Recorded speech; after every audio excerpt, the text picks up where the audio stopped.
कोटि कोटि प्रणाम गणपति, कोटि कोटि प्रणाम। युगो युग का प्रभाव सभी पर है ना, तो लॉर्ड गणेशा भी चांद पर जा रहे हैं, अंतरिक्ष की यात्रा पर। हम सब के लिए चांद से मिलने जा रहे हैं।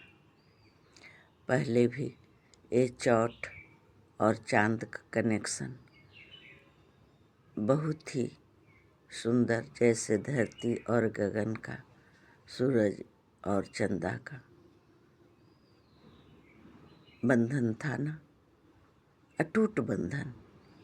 इसी प्रकार अब मेरी अटूट बंधन हो गई है भक्ति गुणगान से। इतनी अच्छी सुंदर कनेक्शन जुड़ गई है कि आप सबको जोड़ने पर मजबूर कर दी है। आप सब गणपति की फैन बन जाओ और सभी आ जाओ प्रार्थना में। कर लो प्रार्थना। ये चौथ, कृष्ण पक्ष की चौथ और शुक्ल पक्ष की चतुर्थी, दोनों में जब कृष्ण पक्ष और शुक्ल पक्ष का अंतर है तो तिथि के नाम में भी अंतर है। हम सब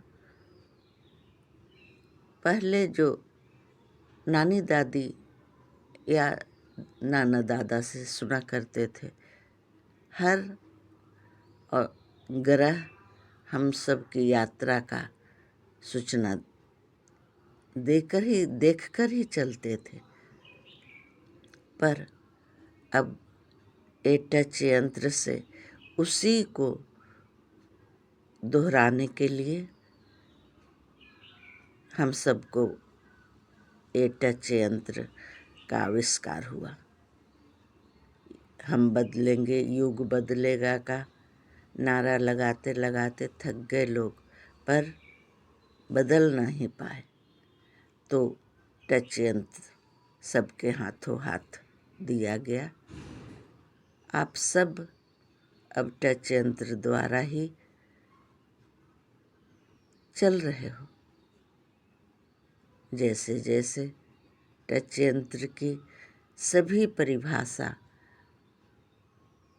प्राचीन युग की जो बातें थी सबसे टच करती है।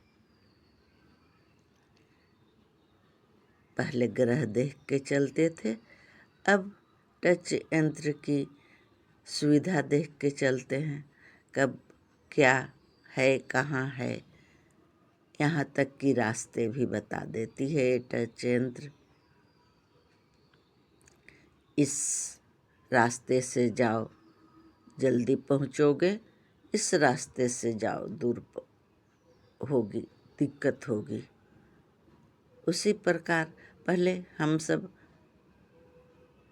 जो सुनते थे, चौथ चतुर्दशी नवमी रिक्ता न जो बुझता सो सीखता।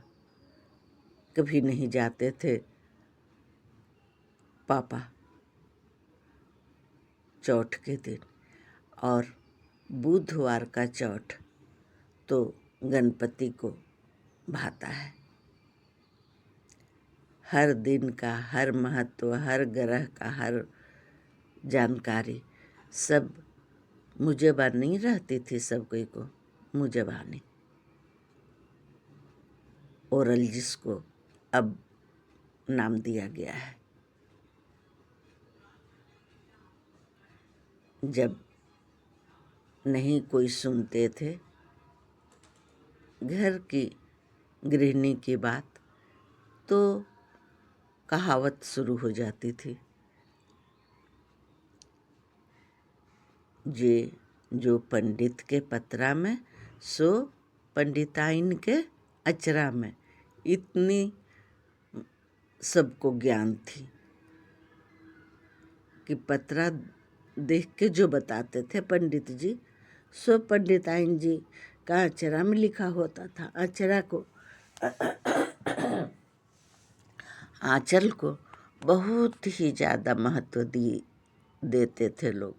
आंचल में लक्ष्मी बसती है, आंचल की छाँव में बहुत ठंडक है, बहुत शीतलता है।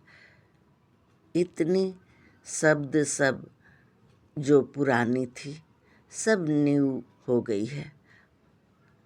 युग युग की बात है। जैसे जैसे चेंज होगा सब चेंज हो जाता है ना। खान पान सभी चेंज हो गए हैं, तो मनुष्य का चेंज होना स्वाभाविक है। तो हम सब अब इस युग में टच यंत्र से प्रार्थना भी कर रहे हैं और गणपति सुन भी रहे हैं। इतनी सुंदर टच यंत्र द्वारा मुझे ज्ञान दिए और प्रचलित किए। भक्ति गुणगान कोई नहीं, भक्ति गुणगान से जुड़ोगे, आओ जुड़ जाना है। इतनी कल्प वृक्ष की जो उपाधि मिली है यूं ही नहीं मिल गई। मात्र दर्शन से आप सब कल्प वृक्ष की दर्शन करके अपनी अपनी इच्छा की पूर्ति कर लेते हो ना। ये भक्ति गुणगान भी आपकी इच्छा पूर्ति की कल्प वृक्ष है। आप सबको आना है, आप सबको दर्शन पाना है। अंतरिक्ष से भी हम सब के लिए खुशियाँ बिटोर कर लाएंगे गणपति। आज चौथ चंद्रमा का पूजा, तुलसी की सेवा, चंद्रमा की पूजा, ये सबकी और काम नहीं है दूजा। कर लो प्रार्थना, स्वीकार हो जाएगा। आज का चौथ का प्रार्थना गणपति के नाम। गणपति जी जैसे चौथ को बहुत ही खुश होते हैं। कोटि कोटि प्रणाम गणपति, कोटि कोटि।